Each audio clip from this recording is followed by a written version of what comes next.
Thank you for joining us for today's Athenaeum Symposia Speaker Series event. I am Professor Ray Gonzalez, Acting Dean of Communication Studies, English Language for Academic Purposes, Linguistics, and the Paul Peck Humanities Institute. On behalf of Germantown Campus Dean Sharon Anthony, who unfortunately could not attend today, I'm honored to welcome you, and we are absolutely delighted to welcome our speaker, Dr. Dan Sayers, who I will introduce in just a minute. A few amazing colleagues have worked hard to prepare this event. MCTV producer Girma Hagos and Miss Vivian Chang, who has overseen the logistics and promotion for this event. As we gather, let us acknowledge gratefully that we are on the ancestral lands of generations of Native peoples. Acknowledgement is just one small gesture. Please join me in considering the many legacies of violence, displacement, migration, and settlement that brought us to this place.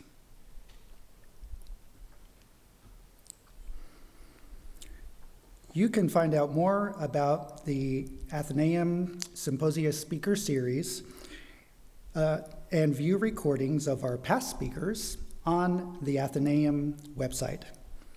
Our presentation today is being recorded and will close with a Q&A. And now, I will introduce our speaker tonight, Dr. Dan Sayers. Dr. Sayers has been an anthropological archaeologist for over 30 years.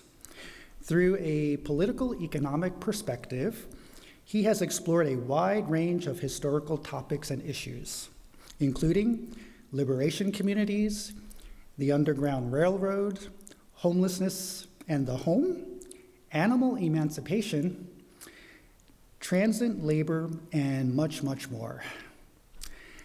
His two books are A Desolate Place for a Defiant People, The Archaeology of Maroons, Indigenous Americans, and Enslaved Laborers in the Great Dismal Swamp, and A Desolate Place for a Defiant People, The Archaeology of Maroons, Indigenous Americans. Oh my gosh, I repeated the same. I apologize for that, Dr. Sayers. Okay. We'll have you give us the title of your second book later if you'd like to. He has also written numerous academic journal articles and edited volumes, published short fiction, op-eds, a TED Ed film, and other non-academic works. And he maintains a steady presence as an expert commentator and voice in documentary films, newspapers, magazines, podcasts, radio interviews, and other media. The title of Dan's presentation today is Historical Archaeology, Emancipation and Our Tomorrows. Lessons on Real Social Transformation from the Pre-Civil War Great Dismal Swamp. Without further ado, please extend a warm welcome to Dr. Dan Sayers.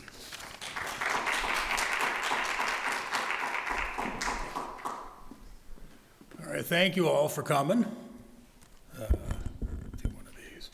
And so forgive me, I didn't confer with the camera guys. I tend to walk a little bit, so I'll try to catch myself.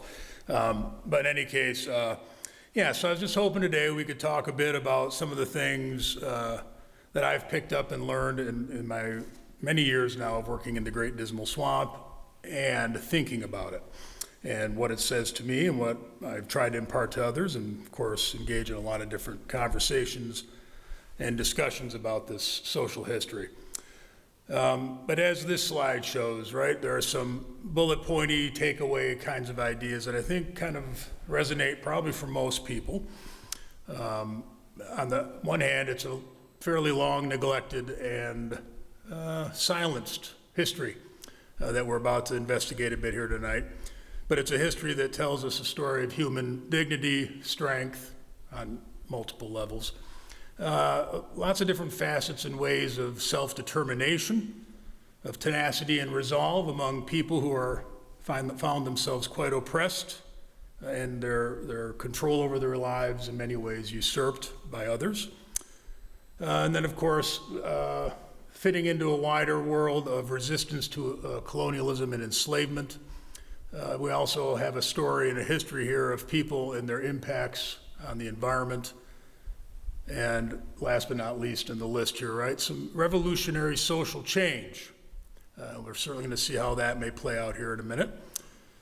But I draw your attention to this sort of second section, right? This is a history and a story, right, of sort of how things people made in the past, right? And you got to understand, as an archaeologist, I get a little obsessed with the things people make and use, so that's sort of an angle there on that, but how those things that people made helped, right? Or we can see how they were helping people of the future survive and thrive.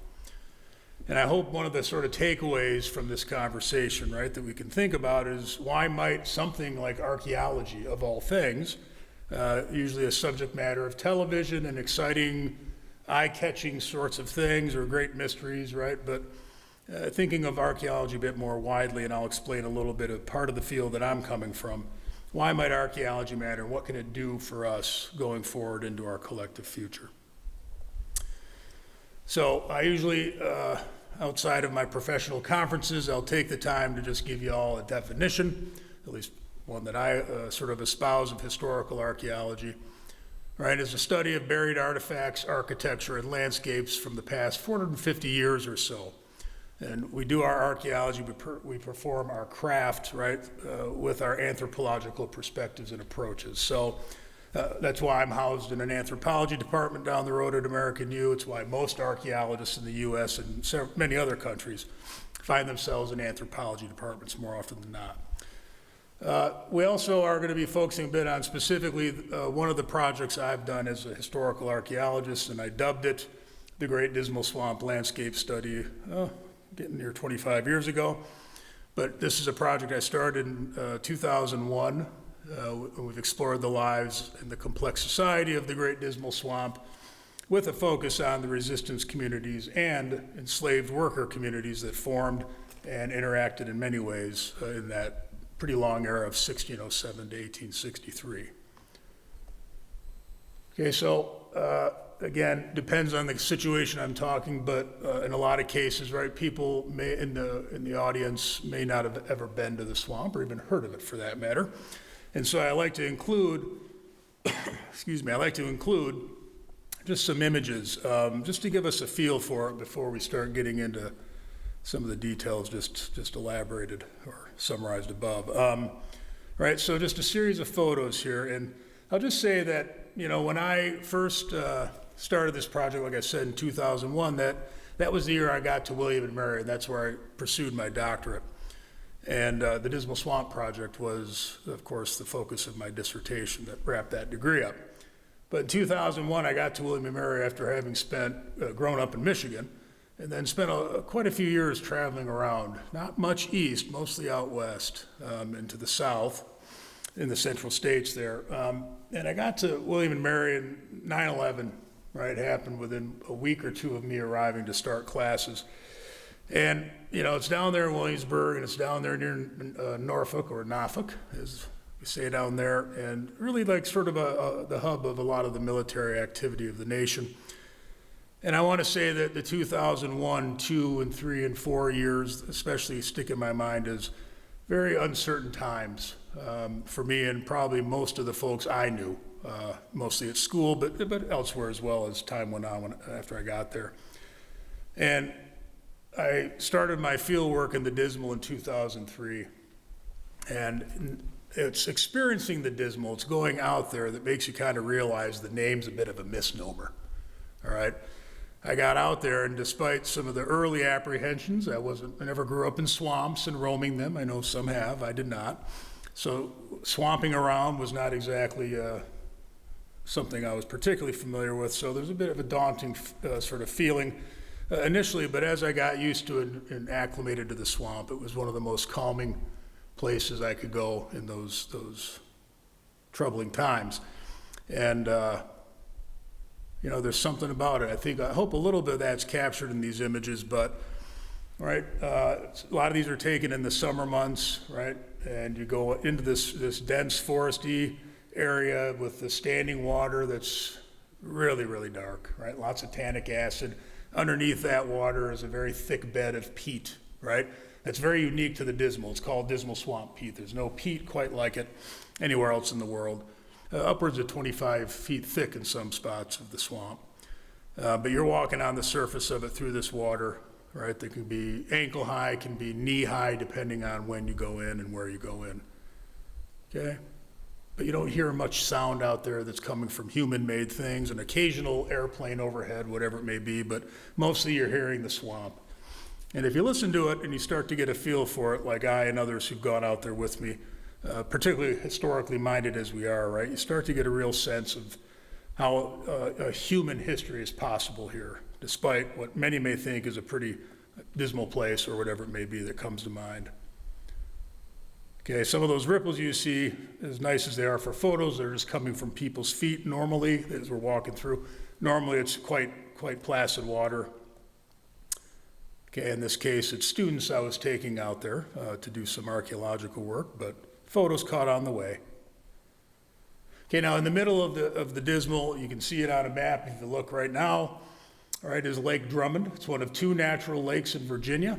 Okay, it's like everything else in the Dismal Swamp, it seems there's a bit of a mystery about the origins of this body of water, but let's just say that it is a really interesting lake, almost perfectly circular, and it's very shallow. I think it gets 6 to 8 feet deep at the deepest. Okay.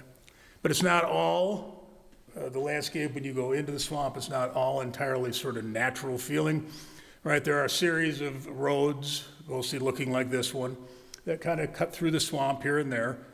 And if you look at the map, like you will in a minute, you'll see they're kind of all over the place. But there are still vast stretches of swamp in between any 2 roads that you may look at or any series of roads. But alongside each road that I know of, there's a ditch or a canal. Okay, some are old. Most that you see out there today were dug in the 20th century, so a little bit past the purview, right, of most of my focus of study to date.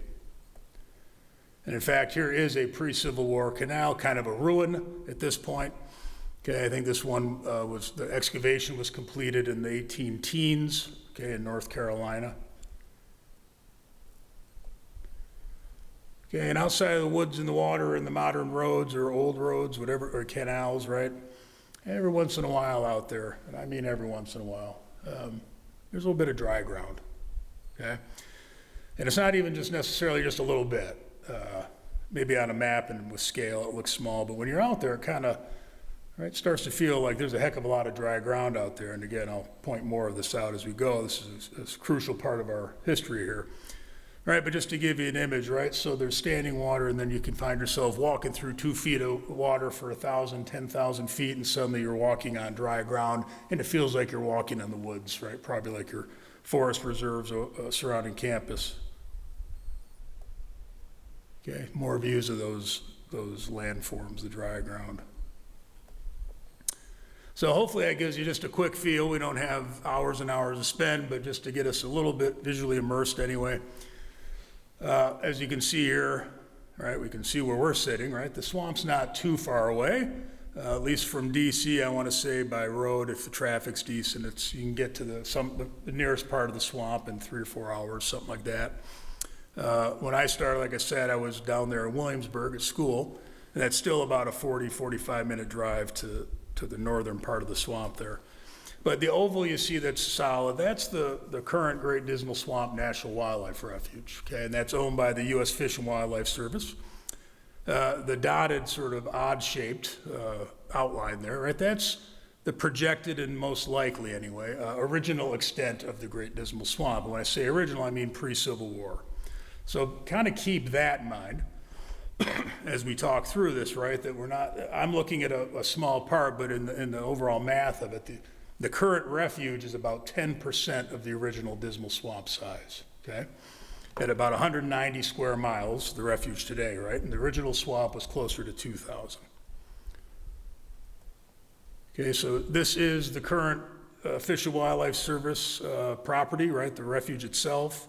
I'll point out that you can see on the right there, right, the Dismal Swamp Canal. That's a pre-Civil War canal. Probably in fact, it is the most famous, no doubt, right, canal associated with the Dismal. It's still active.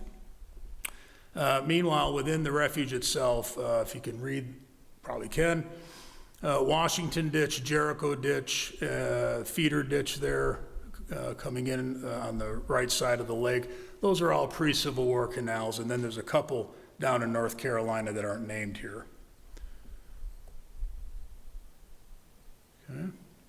So like I said, there's a little bit of human history here that we're going to talk about.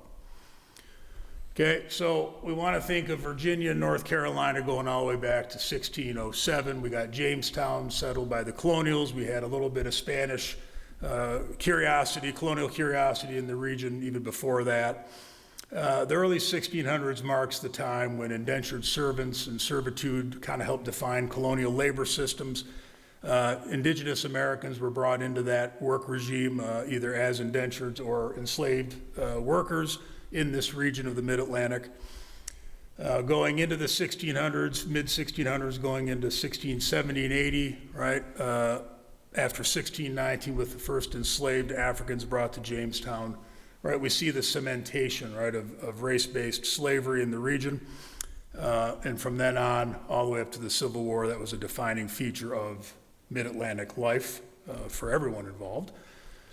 And that simply alone has a big part of, plays a big role in the history we're about to talk about. Just those very simple, straightforward aspects of this long period of couple 150 years of history.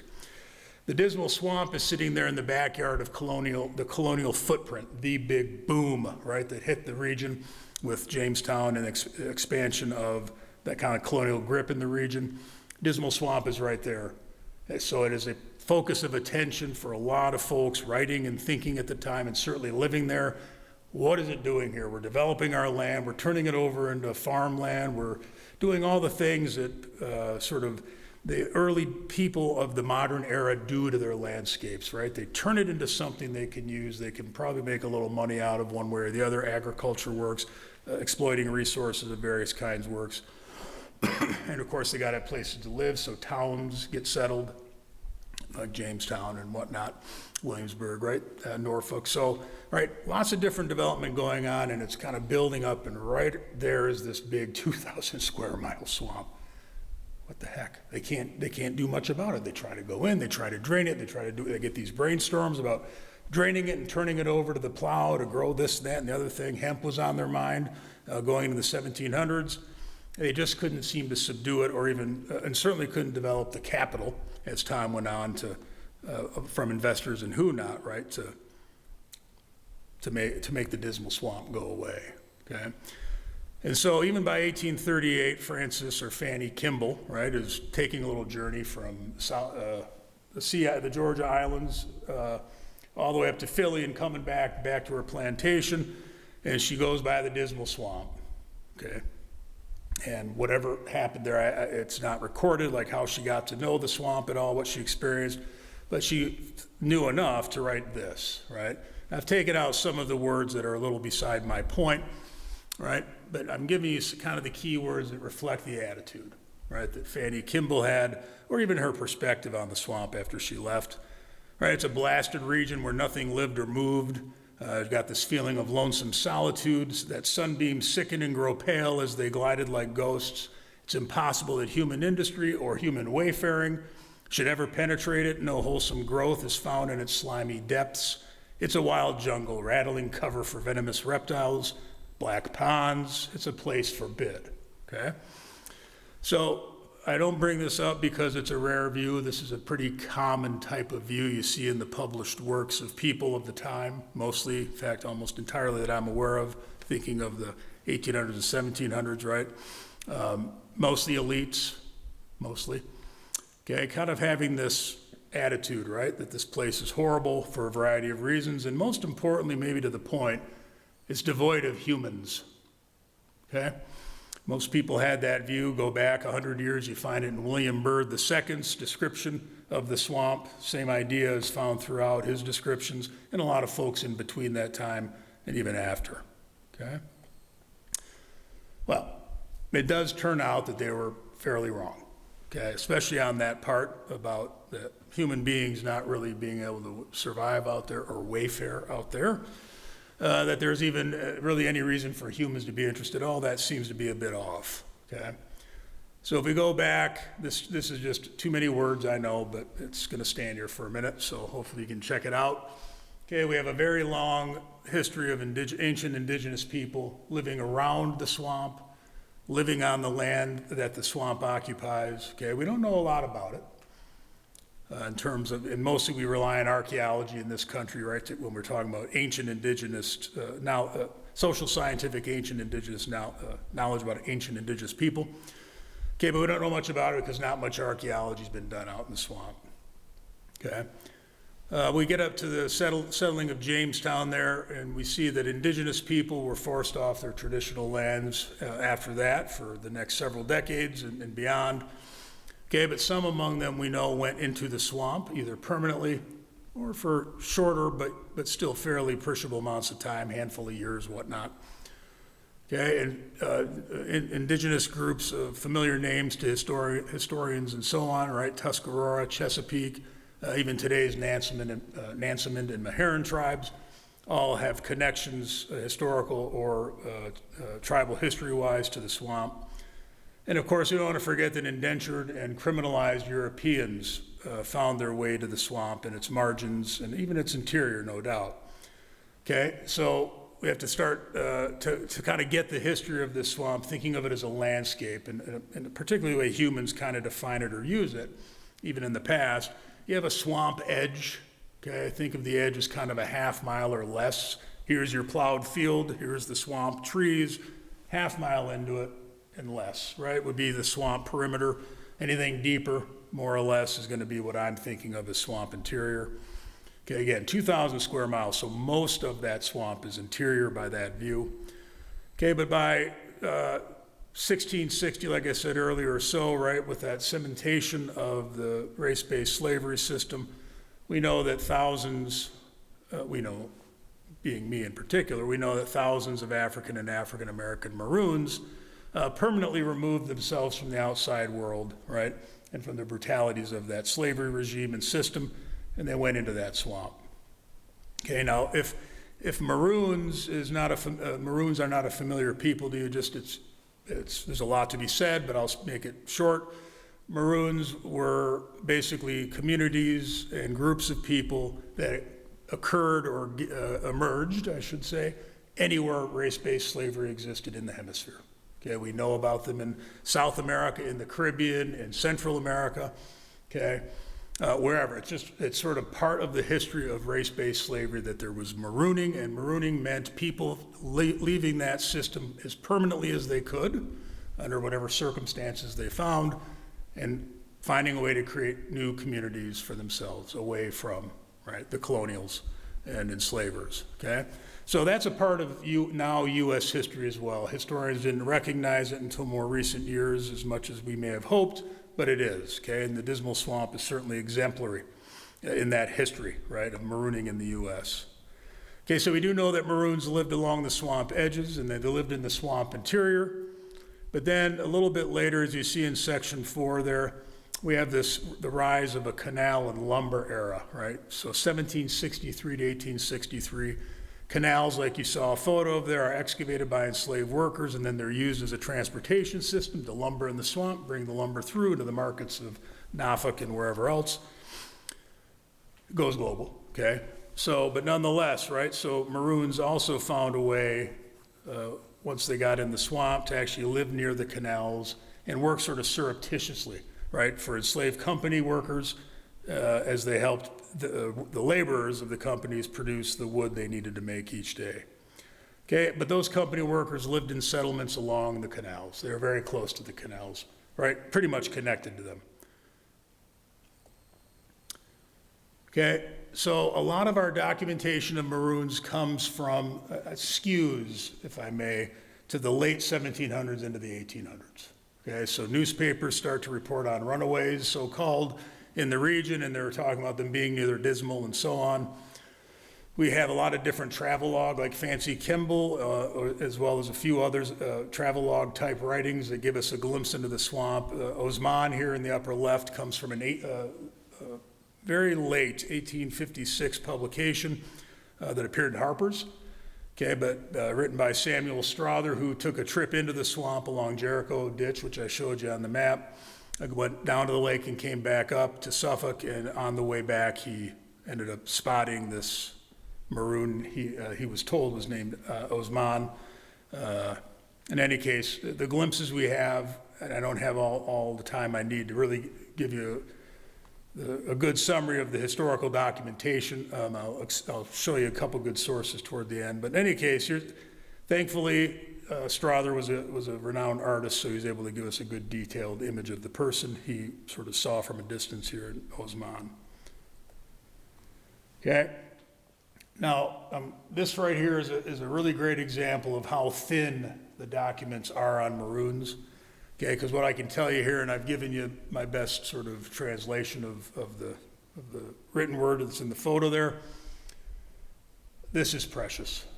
There is no other detail like this in a known historical document of life within the swamp for a maroon. Okay, this is it. At least I should say a reliable source. Okay, so what we see here, right, is a secondhand account told to hopefully the person who wrote it about a maroon who came out of the swamp and told his story to probably a worker for one of the companies. Okay, he was in there for 13 years and he came out a couple years before, but he had raised grains and rice and made chairs, tables, and musical instruments. Okay, now may not seem like a lot, and in other contexts it probably wouldn't be, but in this case, right, that's a lot of insight into daily life, growing grains for yourself, most likely to survive, making your own furniture, making music, so entertainment, soothing, relaxing times, even social times with musical instruments, things to do like you have tables and chairs, which sort of implies to me you might have a cabin or a house out there. I mean, probably building a table and setting it out in the water there that you saw in the pictures. Okay, so there's just some glimpses here that give us the threads of sort of a visual tapestry that might emerge as we look more deeply into this history. Okay, but here's from the same article that gave us Osman, right? We have a drawing of a little part of one of the larger enslaved company worker settlements. This one actually, Strother learned the name, it's Horse Camp. Okay, and here you see a couple workers. But the general idea is, getting a sense that these folks are in the swamp, and there's a lot of using what's out in the swamp, even among the enslaved company workers who were connected with that outside world pretty tightly along the canals, as well as having come from it, and sometimes going back and forth, leaving the swamp, coming back in. Okay, we have Moses Grandy's 1840s autobiographical essay. Gives us a lot of detail that he experienced it working in the swamp as a lumberman, as a swamp worker. Okay, but again, 1800s is sort of this rich time for documentation, and while historical archaeologists will always use documents whenever they have them, and it's actually a pretty defining characteristic of most historical archaeology, that first 150 years or so, right, we don't have as much documentation, to be sure. Not to say none, but we don't have nearly as much. So this archaeology that you're about to see a little bit about, right, is really helping to fill some of the gaps pre-1800s, but also even some of the things we still don't know from the 1800s. Okay, one of the last visuals, this shows you a little bit, and I'll mention post-Civil War history a little bit down the road, but right here's a good color image of probably what looks very similar to what would have been going on before the Civil War. An African-American crew doing the lumbering out in the swamp. Maybe the technology's changed a little bit by 1905, sure, but same idea. You can see a supervisor in the back there, no doubt, wearing the white shirt and the black pants. It looks like a black hat. Okay, it's probably a similar scene among the enslaved workers going before the Civil War. Okay. So like I said, my historical archaeology, the rudiments of it are right there in 2001. Took 2 years of research, background work, archival research, looking at what historians knew, all this good stuff, to set the stage to justify and then go do field work in the refuge in particular. Okay, so that work continued across several years. I wrapped up my dissertation in 2008 and then continued my work for many years in the field since coming to AU in 2008. And here you see students from one of the classes I took out there, I believe that's summer of 2011. Okay, now, there's a lot I could cover if we had 10 hours, so I can't cover it all. So I'm gonna focus a little bit right here on one particular site. I focused quite a bit of my work on it, so it's a big part of the project. But still, right, there's a lot more that could be said, but I'm trying to convey what I can here. This is a LiDAR map, okay? They took LiDAR image, they gathered LiDAR data and created maps of the refuge 15 years ago. Okay, I didn't have this map to begin with when I started, but nonetheless, it came in handy, certainly for the AU field schools. But in any case, what you see there, right, those darker red sort of narrow but amorphous shapes, those are all islands, okay? There's, as you probably agree with me, there seems to be 4 main islands running roughly east to west, but at the same time, there's a bunch of smaller red amorphous shapes all around it. Those could also be smaller islands, no doubt some are. Okay, but the one circled there is the one that I did most of my work on. You see the linear, if I can do the light right, oh. Okay, that is one of the canal roads that I was mentioning, 1940s or so. So we drive up roughly parallel with that island, park there and walk in. Ends up being about 1,500 feet or 2,000, walking like that, not so much straight line, but still. Okay, but that island in itself is about 20 acres, maybe a little bit less, maybe 18, but it's somewhere in there. Okay, so it gives you a sense of all 4, right?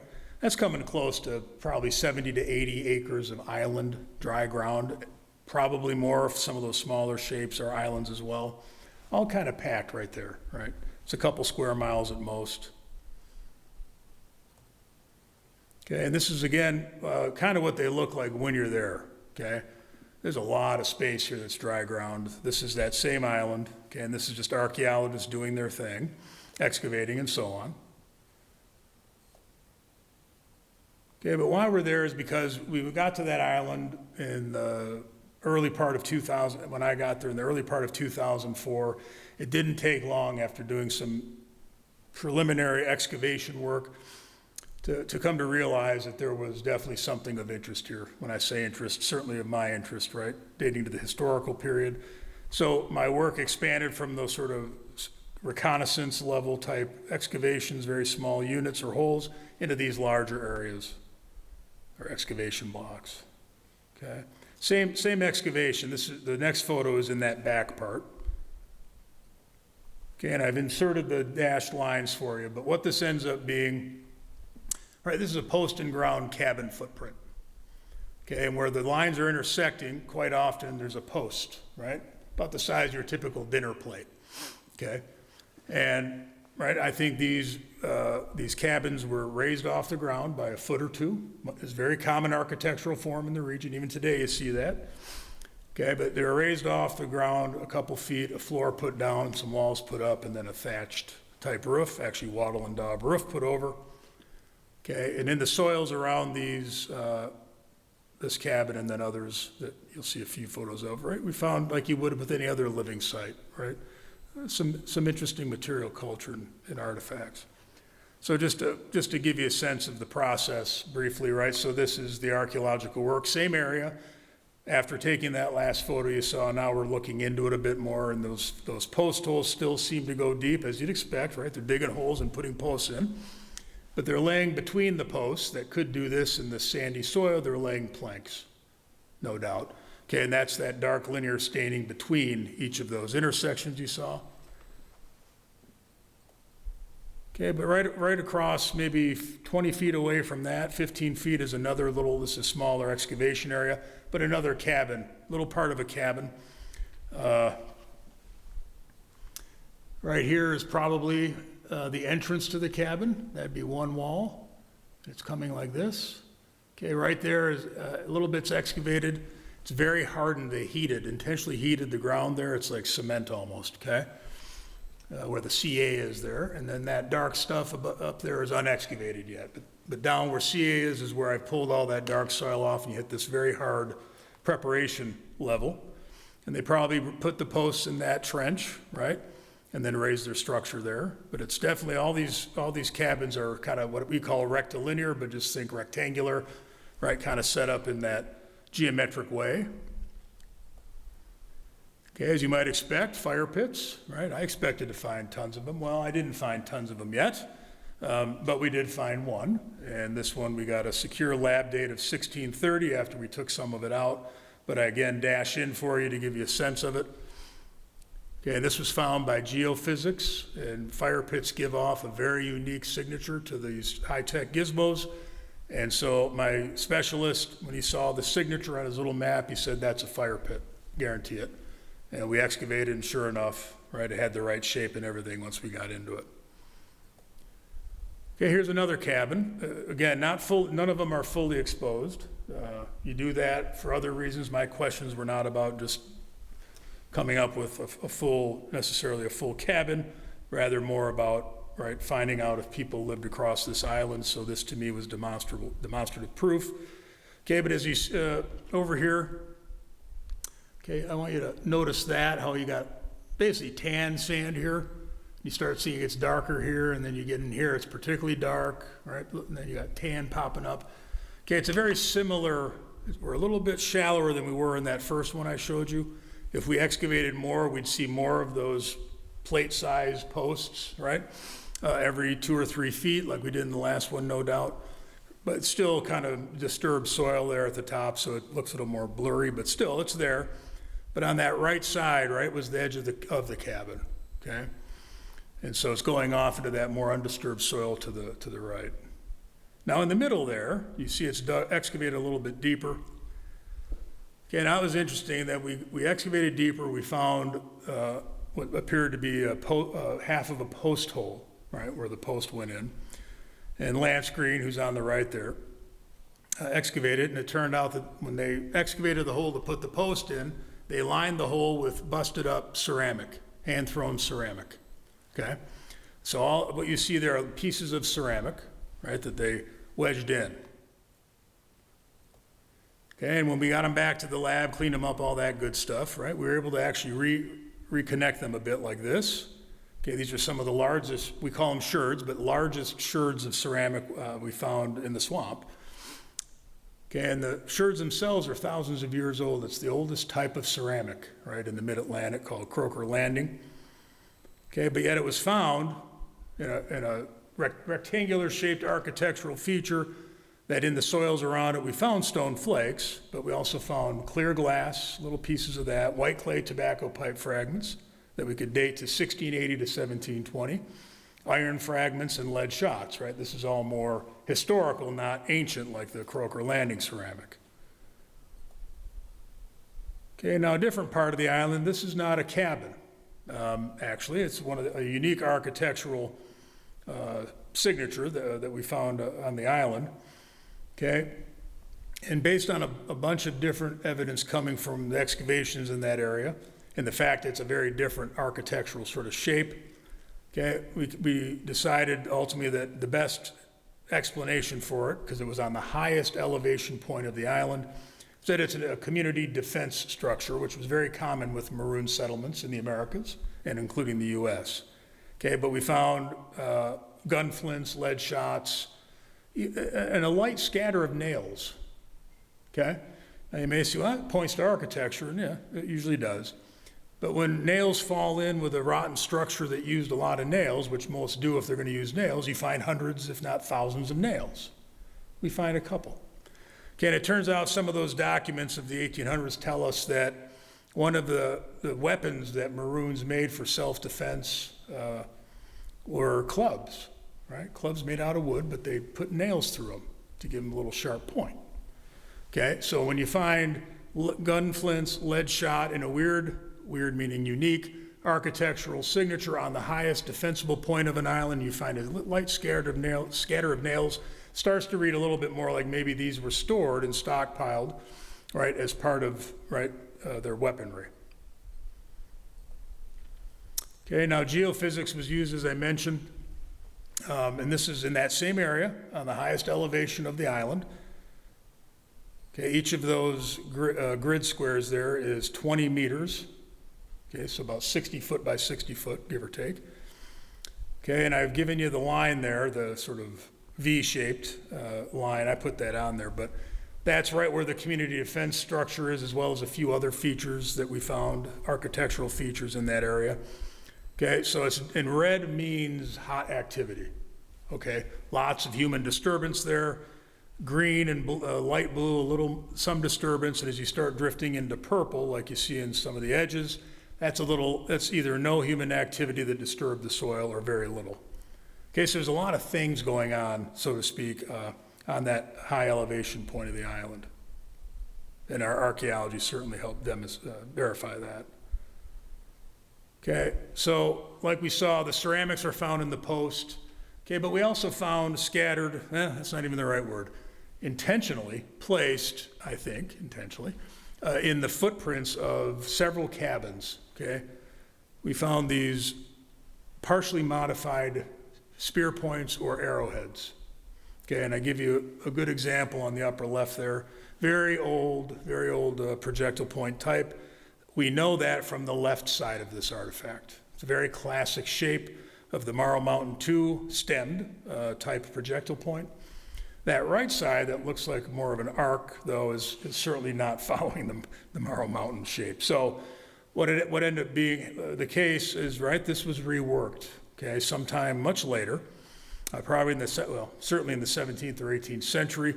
So somebody living on that island, right, deep into historic times, found this old arrowhead or spear point and chipped away that one edge of it, right, for use probably in their time. But then intentionally, it seems like, deposited it in the foundation of their home.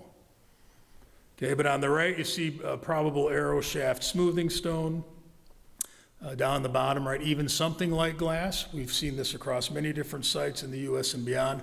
Glass, of course, can be chipped into sharp edges. We probably know that anytime we've busted things unintentionally, but you can certainly intentionally make sharp things, up to and including arrowheads out of glass.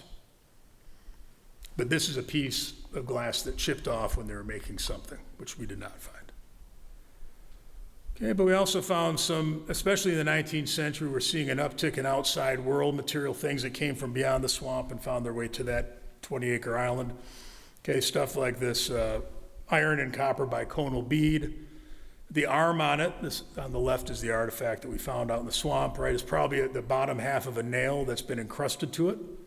But on the right is a biconal bead that Lance, the same archaeologist you saw, he found this in a Dayton, Ohio flea market, right, 15 years ago, after we found this. The same summer we found that, so he was definitely interested in sending me that photo as a comparison.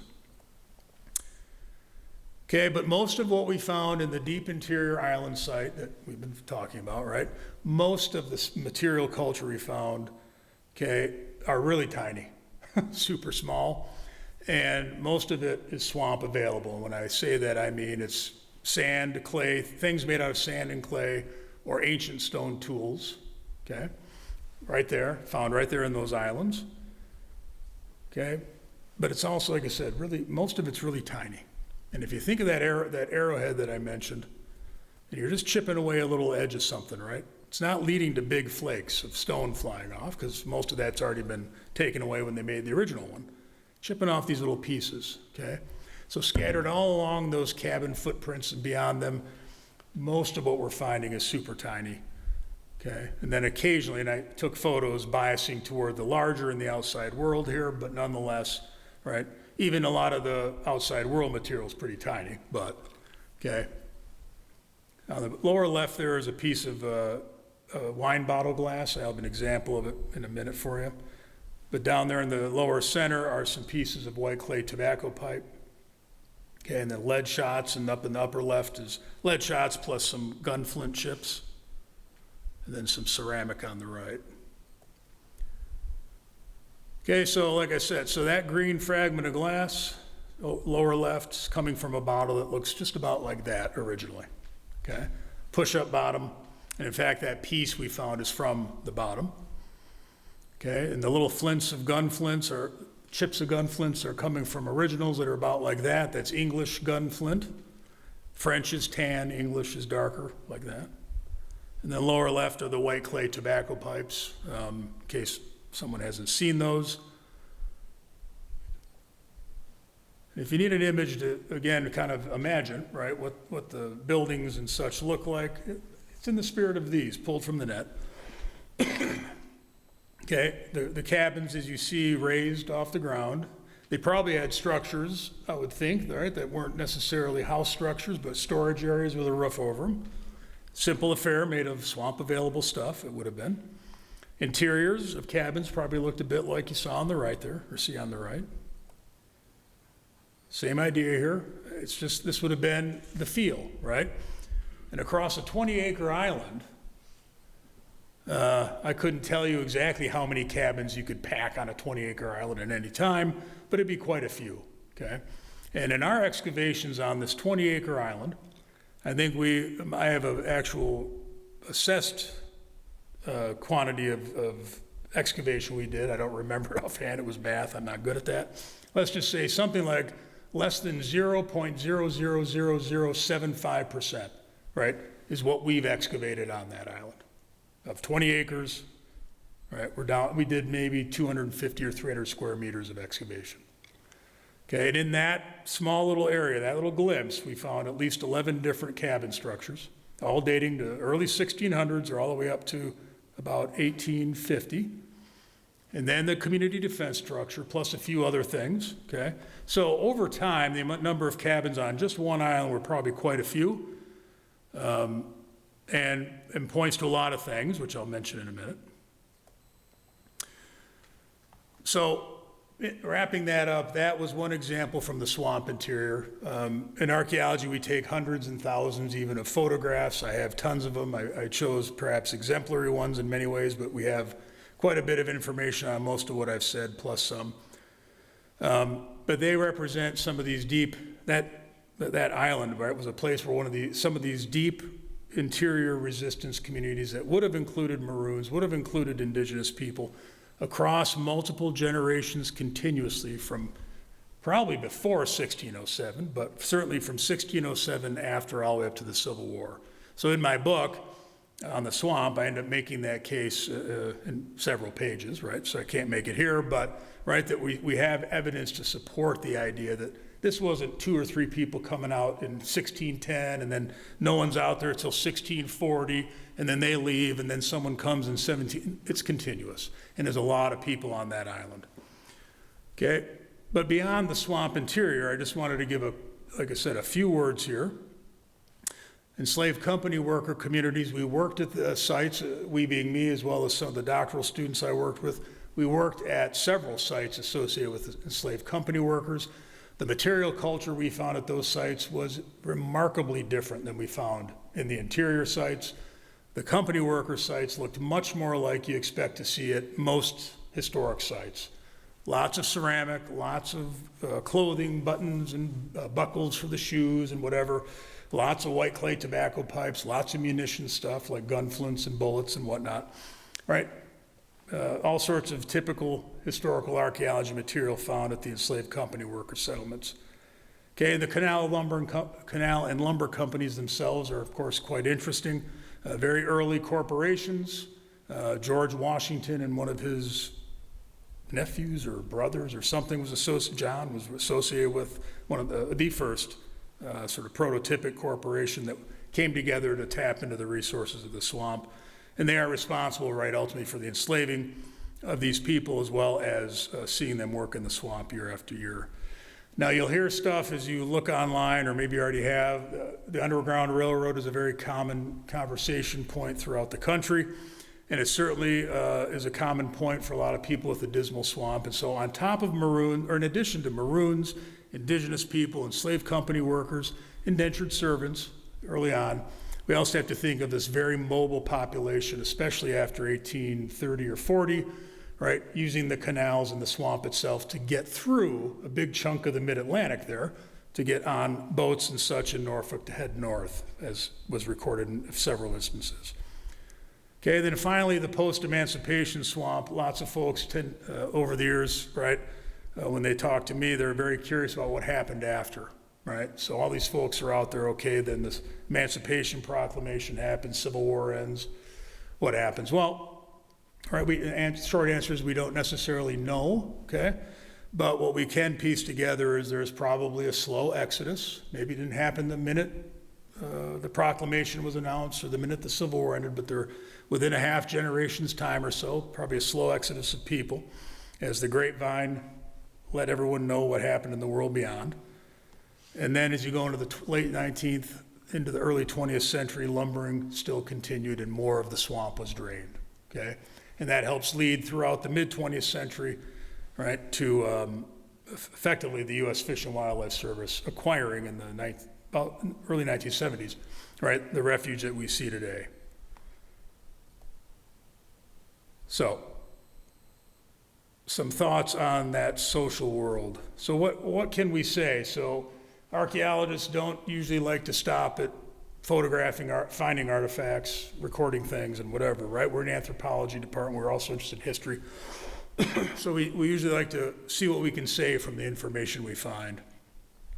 And again, most of this is coming from things I've published one way or the other, so just so you know that. But the Dismal Swamp was no doubt home to thousands of people, okay? Even after 1800, alone with enslaved company workers, we know that thousands of enslaved workers were in the swamp. That's a given, but beyond that, right? No doubt thousands of Maroons and Indigenous peoples formed communities. Some lived alone or lived in small numbers, sure, at the edges particularly.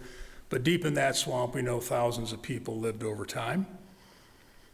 Okay, they lived permanently in the interior before and after 1800, okay?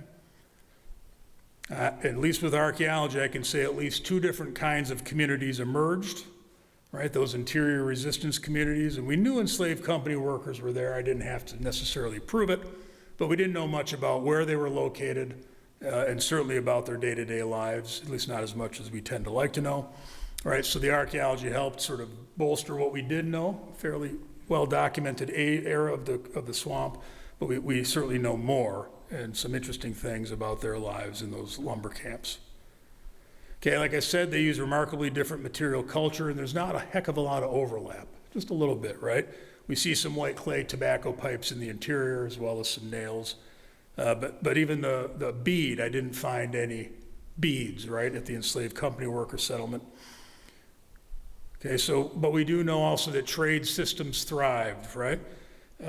Among the enslaved company worker settlements, once they were formed, they started engaging in trade with the interior, but interior, no doubt, even before that, engaged with other communities on other islands. Think of the Four in a Row. No doubt stuff going on as they find neat resources on this island, things get traded, or even in the wider vision of the swamp, because in the end we know that there are probably hundreds upon hundreds, if not over 1,000 islands in the original swamp, okay? So, complex trade world involving mostly things people made, right? And then, of course, when the outside world intrudes along those canals and with the agents that were the company workers, then connections were made that way. Okay, the interior Maroon and Indigenous communities formed around group labor, which is to say community labor and subsistence. Okay, think of that description, growing rice and grains. Well, he didn't grow rice and grains alone. That Maroon we saw a description of. He had left a village of people or a community for whatever reason, right? And he was part of the community that grew those grains, and he probably made multiple instruments and furniture pieces for the community, not just himself. Makes more sense to think of it that way, okay? And they were probably organized along family, kin, and sort of time-logged, right, seniority rank systems, which is pretty common among Maroon societies in remote places around the hemisphere. I think they were heavily populated until at least 1800 or so, they being the interior communities. They were also multi-generational, like I said. The reuse and what I call the resuscitation of ancient peoples, ancient indigenous peoples' material culture, I think was pretty important here. Okay, it wasn't just something they did to pass time or it was a neat thing to do. I think it was just like using the lumber and the wood and the other natural organic resources of the swamp. When they found those ancient peoples' things, it helped them live another day. It helped them surround themselves with material culture like we all do. And it connected them with ancient people. I think they would have known, right, that these were ancient people's things, and they probably, in their own words, in their own language, whatever it may have been, found that connection to be substantial, right, between them and the ancient ones, okay? And that helps explain a little bit of that intentional placement. The Maroon or indigenous person in the community of 1800 is chipping away. He's kind of embodying a little bit of him or her themselves, along with, right, the ancient one who's also embodied in it and then putting it in the ground where their cabin and their home's going to be. Okay, so that way resuscitating, in a way, ancient folks, at least the congealed energy and labor they put into that tool. Okay, and then that 1775 to 1810 range, we see this shift, already sort of mentioned, right? But with the rise of the canal and lumber industry, things changed. There's no way around it. Okay, and the swamp interior was impacted by that, no doubt, in a lot of different ways that, like I said, I've explored elsewhere. But some of it was those embodied, again, right, by the increase of outside world materials in the interior, trade, right, being sort of echoed in finding those. Okay, so just, some of it may seem a bit redundant, but it's an important point if I'm redundant usually, right? So thousands of people lived out there. I mean, that's just, even 20-something years later, that's something that I find amazing. They lived in the swamp, not because the swamp, again, it's not because it's dismal or horrible, right? But it was right there in the backyard. It's right there. It was annoying European enslavers, right? The elites of the time, the colonials, then the Republic elites. Okay, it was still there, and they were still there. Okay, and I find that kind of cool in its way. But it was a complexly interconnected set of world of villages and communities across 2,000 square miles. And that's the size, what's our smallest state? Is it Rhode Island? Okay, it's bigger than, the original was bigger than Rhode Island and a bit smaller than Delaware, okay? So that puts it in some little perspective anyway. So that swamp was big enough for a lot of people. And it changed over time, especially after 1800, but not only in 1800, but that was a big change period. And I'd say that, the 10% of the swamp today that exists, that refuge and a few other little pockets, okay, it owes much of its being here today, right, to these pre-Civil War communities. Okay, the way they lived, right, they did not go out there and lumber the whole place down. They didn't divide it up into little pieces of property that they fought over or any of the classic stuff of the modern world, right? They didn't litter the hell out of it. They didn't destroy it in a lot of different ways that modern folks have imagined to be able to destroy it. They didn't plow it up, okay? They were there, and they made the outside world agents afraid of going in, right? They were fearful of it. They loathed it for generations, okay? So that's sort of like an interesting thing where whether it was intentional or not, I would not dare guess, but at least an unintended consequence of their self-defense, their posturing in the swamp, the typical deep fears among Euro-colonials and later of uncontrolled, undeveloped places, right? They played all of that and they helped preserve the swamp. Okay, again, not trying to claim I know their intention, but a result was. And then one of the last implications, I think, is, it was a much different time back then as compared to 100 years after the Civil War, or even today, but resistance was and is not futile, okay? And I think this history of these people, regardless of which group we're talking about, by the way, this includes the enslaved company workers, okay? It mattered. That their resistance, their day-to-day choices, and their ability to go out and stay out, as was their intention, especially in the deep interior, right, did a lot, and did a lot to the wider world in terms of influencing the abolition movement. The Dismal Swamp grew in its legend and reputation as a haven for Maroons, and see how successful people can be, right? It was very much an inspiration of the time, among other examples. Okay, and I'm winding around to wrapping up, but I just wanted to make sure everyone knew, right? So I think I'm trying to think of my next slide, but in any case, a big part of archaeology these days for a lot of us, right, is engaging in multiple ways, right, with the wider world. We're well past just publishing academic stuff for ourselves, for us to grouse and moan about each other's methods all the time, right? We still do that, but right, beyond that, right, in addition to that classic kind of work for an academically placed person, right, we're doing community engagement as well as public engagements of various kinds. Okay, finding those brave media folks who want to come out and tell the story of the Maroons and leading them out to the swamp and these sites, right, has been a big part of our project from really the beginning. Okay, working with the feds, the U.S. Fish and Wildlife Service, right, to help develop the historical Underground Railroad interpretation panel and pavilion at the refuge, okay, to much local fanfare in 2012. Which, by the way, may not seem necessarily like a lot, but when I started my work in 2003, a little bit before, when I was dealing with the permit process, there was a lot of appreciation among the Fish and Wildlife Service for the natural landscape and the natural beasts and creatures and plants of the swamp and its ecology. Great.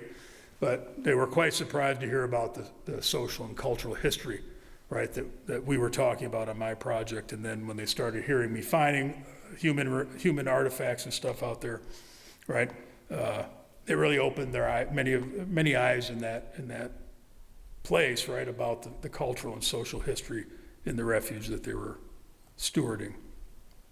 And to that end, bringing out even U.S. Fish and Wildlife Service archaeologists to the site, okay, on several occasions. Here's two in the upper right, okay, but even the students we brought out, big part, right? Overall, if you count volunteers, probably 75 students coming out across 5 years of field schools. Okay, they learned quite a bit. They are among the few people in the world that have held, right, materials made by these resistance communities and slave company workers. So I know a lot of them still take those memories and knowledges with them today. And okay, then working with the new, well, I think of it as the new National Museum of African American History and Culture, getting a permanent exhibit for the Maroons of the Dismal, the interior resistance community Maroons in their communities. Okay, and then jumping in with a huge collaborative group in recent years, and then working with the late Don McKeechin, right, to add another level of federal recognition of the social and cultural and historical importance, right, of the swamp, by getting it recognized as a national heritage area, okay, in fairly recent times. And then working with descendants, here's Eric Mobita Shepherd, who is a descendant of Moses Grandy, whose book cover we saw just a handful of slides back. All right, he's been very active in bringing his interpretation and understanding and connection, right, to the Dismal Swamp and engaging with the Fish and Wildlife Service. So he worked very hard to get this reflection pier installed in 2022. And, right, I ended up saying a few words by substitute. I couldn't make it. It was in Michigan, but I wrote something for them to say on the day that they dedicated it. It's quite a nice event by all accounts. Okay, and we and I work with all sorts of magazines over the years and these freelance writers, all that business, right, to get the word out. Again, each magazine has usually quite a potential different range of audience members, right, and just working pretty regularly, right, to get some knowledge and understanding across. Okay, and then working with writers, right, this is just a few examples, right, but Free Water, The Kingdoms of Savannah, Nourishment and Encouragement, right, all these folks have contacted me, and then certainly when I think of all the other collaborators on my team, the number of artists and others influenced by what they're reading in those articles or on the news or whatever, that, right, they get inspired by this history, okay?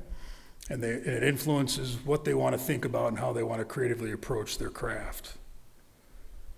Okay, and like I said, I don't ignore the academics, I can't, and I don't want to, but here's just some examples, not only some books that include the swamp or are focused on it, but also certainly the edited volumes with articles and chapters, right, contributing those.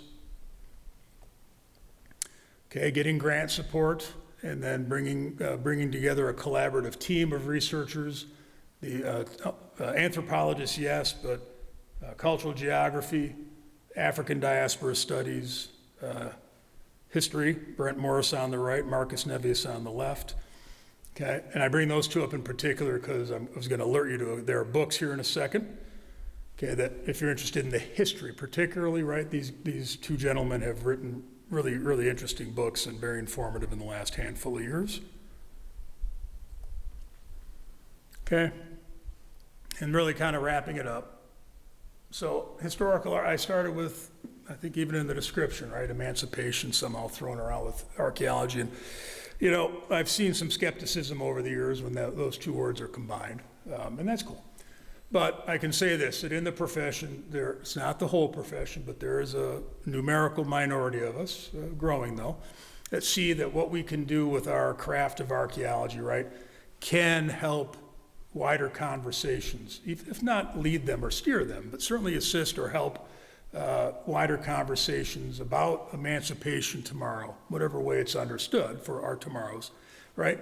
Especially when those conversations include some understanding that history matters, right? If you're talking about an emancipatory movement today where they recognize history as being really important to that movement in our future, then historical archaeology has a chance, right, to help make that discourse all the more vibrant. So it can be, we have emancipation archaeologists looking at working class histories or African diaspora histories, or through a variety of different perspectives, feminist, whatever it may be, the perspective, or whatever the movement may be, right? But some archaeologists by now, right, are seeing their work fitting into those wider movements and discourses. In this case with the swamp, right, I think it just makes me think of these things. It's not the only thing we can think of by any stretch. I wouldn't dare try to tell other folks how to get inspired or think about the swamp. But, right, I see it in the ground as I'm excavating all those years and still even to this day looking at the collections. Right, there's sort of a power in taking back our personal control of the things we use and make and what we consume. You know, what can we learn from folks who managed to figure this out and make it work in the dismal? It wasn't just doing an occasional thing on your own and not relying on a mass-produced item. It was everything that they used. It structured their world, right? In part because they had decided to cut off themselves from that outside world, right? It wasn't because they wanted it so bad but couldn't access it. No, right? In part, in the main, really, it was because they realized it was reflective of that wider world and they didn't need it. Okay, so what ways can we think about today, right? Taking back a little bit of control over those things and then having our lives structured maybe more so than some of us see it structuring our lives today, right? And then how might that play a role in the future emancipations? Again, I don't know, but I have been thinking about that in various ways, right, for years now, and I think it's something that we can still consider. Okay, and how do we reconnect with the material world around us when everything is so prepackaged and pre-owned, right? So we're kind of distanced or estranged from our own world, right? Many of us, anyway. I won't speak for any given person. But we're in many, many ways, right? And a lot of theorists and others have talked about this in their own language over the years, for sure. But nonetheless, I certainly agree with it. And, right, so I think there just might be little lessons here that if we think about it enough, right, we can start to see around certain corners and get new visions for ourselves. And also thinking about the ways that landscape, right, and geography might matter to emancipatory or even progressive changes in the future, right? Not losing track of how important space and the places we build and live are as we contemplate what to do going forward. Okay, and then this whole, like I kind of mentioned earlier, right? These swamp communities, the swamps sustain them, and they exploit it in a relatively mellow way, right? Compared to that kind of frantic and often thoughtless exploitations of recent years and certainly of today, right? So how did they do that? How do they kind of coexist a little bit more easier and in a more mellow fashion with a place like a swamp, right? And again, might we learn something from it? Hard to say, but I wrap up with those thoughts, and I just say it out loud that with honor, respect, and recognition of the Indigenous Americans, Maroons, and black enslaved workers of the Great Dismal Swamp between 11,500 BC and 1863 CE, and their descendants, I say thank you. And of course, thank you to everyone here and the organizers and so on.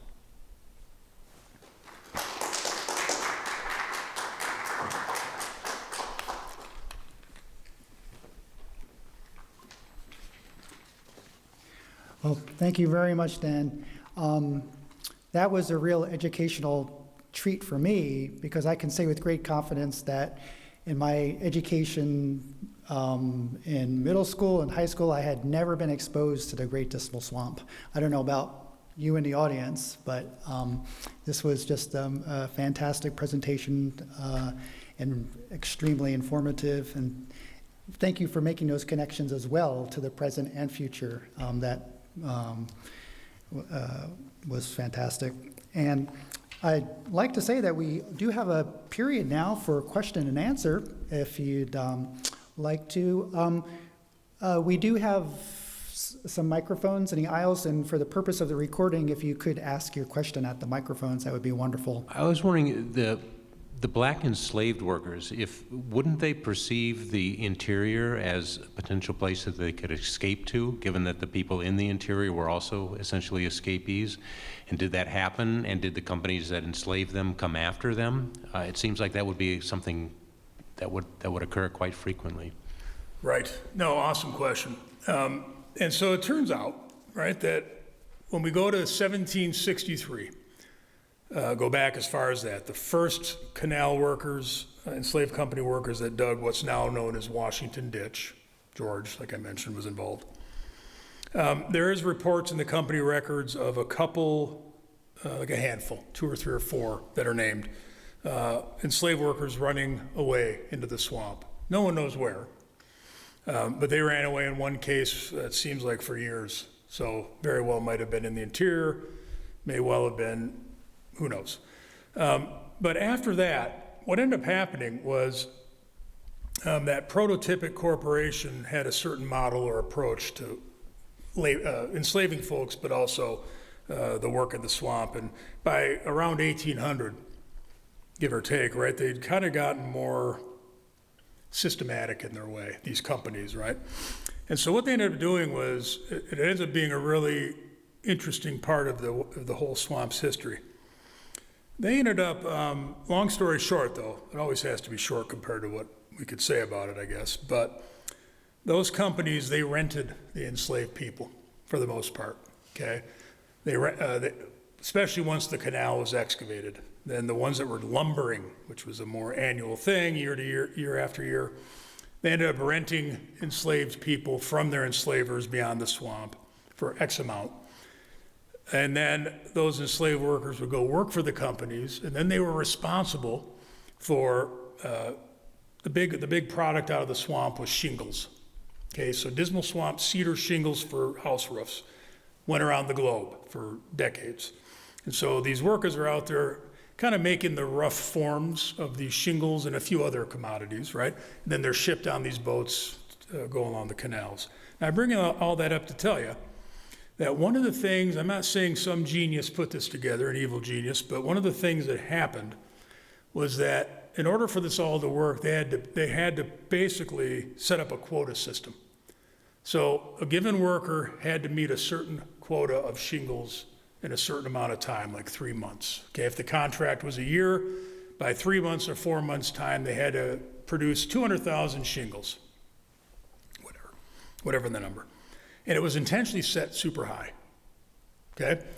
And so, but once they hit the quota, they could get paid, the individual worker would start getting paid for their work. It was a very unusual paid labor system. It wasn't great or anything, but one of the things that ends up happening ends up being an incentive for people to go out there and work, okay? Especially with the lumbering.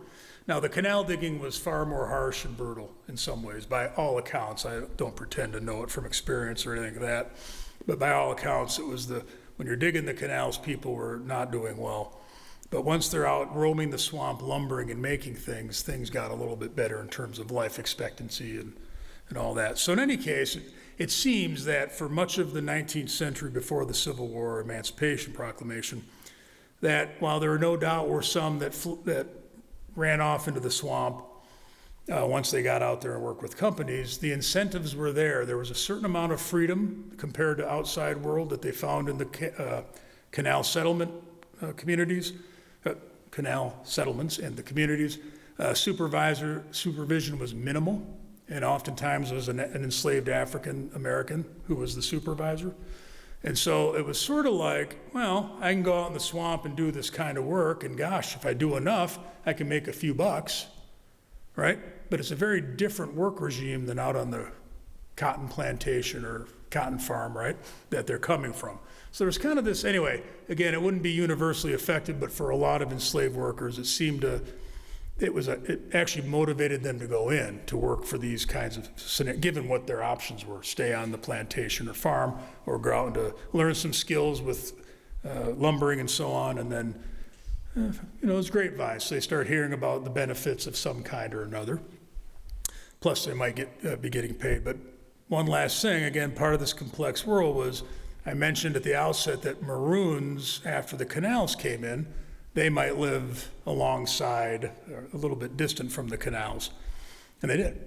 And one of the things that they did that became part of that very system was Maroons would hang off on the side here.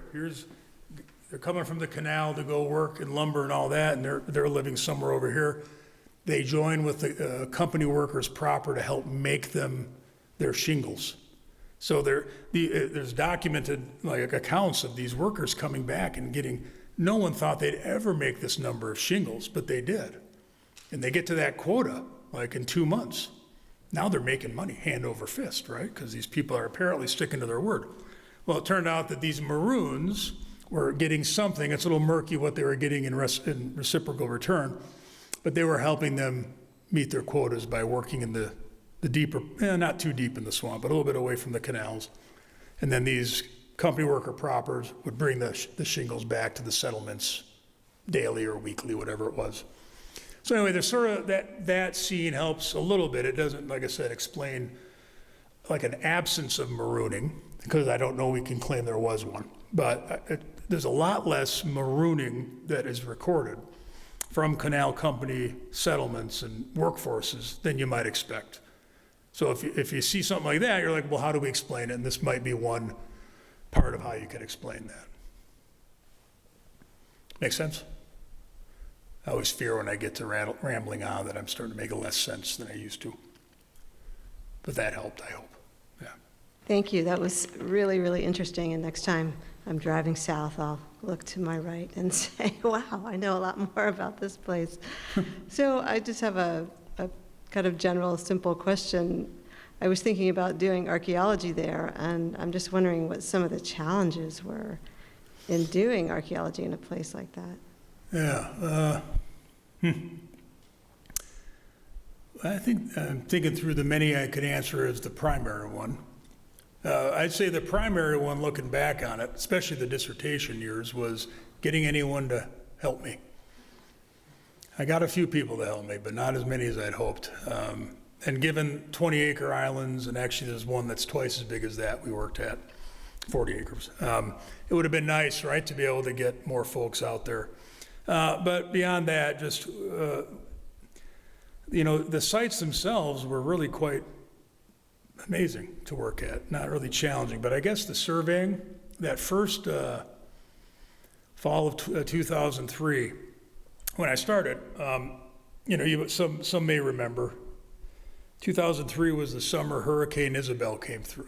Early fall, Hurricane Isabel came through. And Isabel came right off the Atlantic, and I swear it had an eyeball, the eye, set right on the Dismal, because it went right over it, right off the Atlantic, and then rode up to Richmond and then up this way. Well, in any case, yeah, it tore down, or razed, R-A-Z-E-D, raised tons, meaning thousands of trees out in the swamp, and I was really all set to go, and then Isabel hit, so it delayed because the roads were impassable for several weeks down there, trees and all. But anyway, went out maybe 6 weeks after Isabel had gone through, maybe it was 7, I don't remember now. And trying to, I'd never really been in the swamp and all that. So getting your swamp legs right after a hurricane has knocked over these very huge trees quite often. You're trying to climb over trees that have fallen, you're trying to go under them and all this business. All the wildlife was going crazy still, right? It was all just kind of almost chaotic in there. So it made survey quite difficult, and it was already going to be difficult. Again, there's so much to talk about, but one of the things I didn't mention was just sort of the fact that this is the first work that ever been done out there. In the swamp itself, in the refuge. No archaeology had been done. I didn't have anything to go by. I had my own, what I could come up with from documents as in what to expect, and an archaeologist kind of wants to know what to expect before they dig. We kind of hold the ground to be sacred in a way, in our own social scientific way. So we don't go digging around without knowing a little bit, if not a lot of bit, about what to expect. So I developed a bunch of ideas of what I thought would be out there if I found the places these kinds of communities were and so on, but I didn't know where to even begin looking, especially in the interior, right? Other than look for dry ground or something. But no one knew where that was, at least in the first 4 months I was starting my work. So I would say then difficulty is not losing your orientation. It's the minute you step off more than 10 feet from one of those roads I showed you, it all looks the same. There's nothing, you can't look, oh yeah, you can't see the road now, right?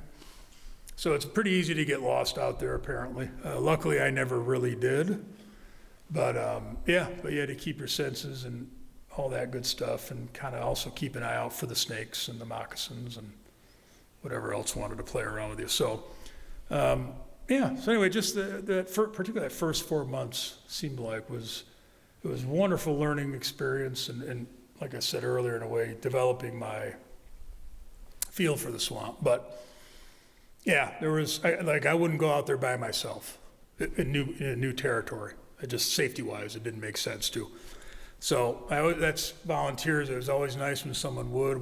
We'd chart I'd go out there with 2 or 3 of us. We'd survey a new area, but some cases it'd be a week or something before anyone could join me, and I just didn't think it was safe enough to go out by yourself. Not for something extreme, mind you, but something like twisting an ankle. When you're 2 miles into that, any swamp, but certainly that one, and you're trying to get out, might be a long process. So I just wanted to avoid all that if I could. But anyway, in that spirit, mostly that survey level. Once you know where you're going, which was most of my time spent out there, I'd say, especially after a year or two, I want to say then it was kind of more like, worrying about the critters and all that. So, thank you.